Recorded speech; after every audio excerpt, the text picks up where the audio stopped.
તો ઉત્તર ભારતના પર્વતીય પ્રદેશોમાં હિમવર્ષા થઈ રહી છે। ગુજરાત સહિત પશ્ચિમ ભારતમાં ઠંડીનો ચમકારો વધી રહ્યો છે। દક્ષિણ ભારતના કેટલાક રાજ્યોમાં વરસાદી માહોલ છે। હાલના દેશના હવામાનમાં આ નજારો જોવા મળી રહ્યો છે।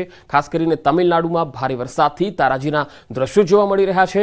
ભર શિયાળે વરસાદને પગલે અગસ્તિયાર ધોધમાં પૂરની સ્થિતિ સર્જાઈ છે। અનેક વિસ્તારોમાં અવિરત ભારે વરસાદ પડતા પર્વતો પરથી પાણી વહેતા થયા છે। સતત વરસી રહેલા વરસાદને કારણે નદી નાળા પણ બે કાંઠે વહેતા થયા। તિરુનેલવેલી જિલ્લાની મુખ્ય નદી ચોમાસાની માફક બે કાંઠે વહેતી થઈ। નદીઓમાં પૂરની સ્થિતિને લઈ તંત્ર પણ એલર્ટ મોડ પર છે। તો તિરુનેલવેલીમાં ભારે વરસાદને કારણે રોડ પણ ધોવાયો છે। તીઝાવીર રાઘવપુરમ અને મેલાનંદ ધામને જોડતો રોડ વરસાદથી ધોવાઈ ગયો છે। રોડ કનેક્ટિવિટી તૂટી ગઈ છે। બંને વિસ્તારો સંપર્ક વિહોણા બની ગયા છે।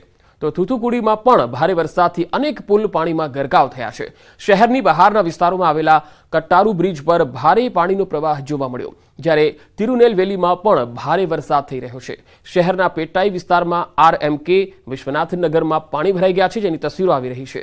લોકોના ઘરમાં વરસાદી પાણી ઘૂસી જવાથી લોકોને ભારે હાલાકી પડી રહી છે, જ્યારે થુથુકુડી જિલ્લામાં ભારે વરસાદને પગલે અનેક સ્થળોએ પાણી ભરાઈ ગયા છે અને લોકોને ખૂબ જ હાલાકી પડી રહી છે। જાહેર માર્ગો પર પાણી ભરાતા વાહન વ્યવહારને તો અસર થઈ જ છે, સાથે સાથે આ જિલ્લાના વિલાથુકુલમમાં વરસાદી પાણી પણ ભરાઈ ગયા છે। અલગ અલગ વિસ્તારોથી આ તસવીરો આવી રહી છે। તમે જોઈ શકો છો લોકોને કેટલી હાલાકી છે। ક્યાંક ઘૂંટણસમા ગંદા પાણીમાંથી લોકો પસાર થવા મજબૂર છે, જ્યારે વિરુધુનગરમાં જિલ્લા કલેક્ટરે આજે શાળાઓમાં રજા જાહેર કરી છે। પરિસ્થિતિને પહોંચી વળવા તંત્ર એલર્ટ મોડ પર છે। શહેરમાં બચાવ કામગીરીને લઈને તૈયારીઓ પણ ચાલી રહી છે। શિવગંગા જિલ્લામાં ભારે વરસાદ થઈ રહ્યો છે। શહેરના અનેક વિસ્તારોમાં ભારે વરસાદથી જનજીવન ખૂબ જ પ્રભાવિત થયું છે। કેટલાક નીચાણવાળા વિસ્તારોમાં પાણી ભરાતા પરેશાની પણ વધી છે। તમિલનાડુના નીલગિરી વિસ્તારમાં પણ ભારે વરસાદથી ગાઢ ધુમ્મસની ચાદર છવાયેલી છે।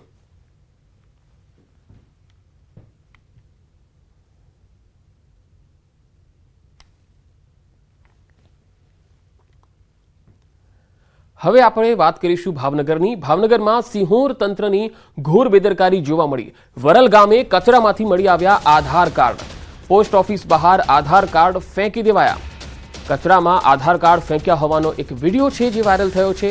નવા આધાર કાર્ડ સરનામા પર પહોંચી ન શક્યા હોય એવી આશંકા છે અને હાલ આ કચરામાંથી મળી આવ્યા છે। ભાવનગર સિંહોર તંત્રની અહીંયા ઘોર બેદરકારી જોવા મળી છે। વરલ ગામમાં કચરામાંથી નવા આધાર કાર્ડ મળી આવ્યા છે। પોસ્ટ ઓફિસની બહાર આધાર કાર્ડ કોઈ ફેંકી દેવામાં આવ્યા છે। કચરામાંથી આધાર કાર્ડ ફેંક્યા હોવાનો એક વિડીયો છે તે વાયરલ થઈ રહ્યો છે। નવા આધાર કાર્ડ સરનામા પર પહોંચ્યા ન હોવાની શંકા છે। વધુ માહિતી સાથે સંવાદદાતા નીતિન ગોહિલ જોડાયા છે। હાલ તો જે સવાલ ઉઠી રહ્યા છે તે પ્રમાણે અરજદારો સુધી કેમ ન પહોંચ્યા આધાર કાર્ડ?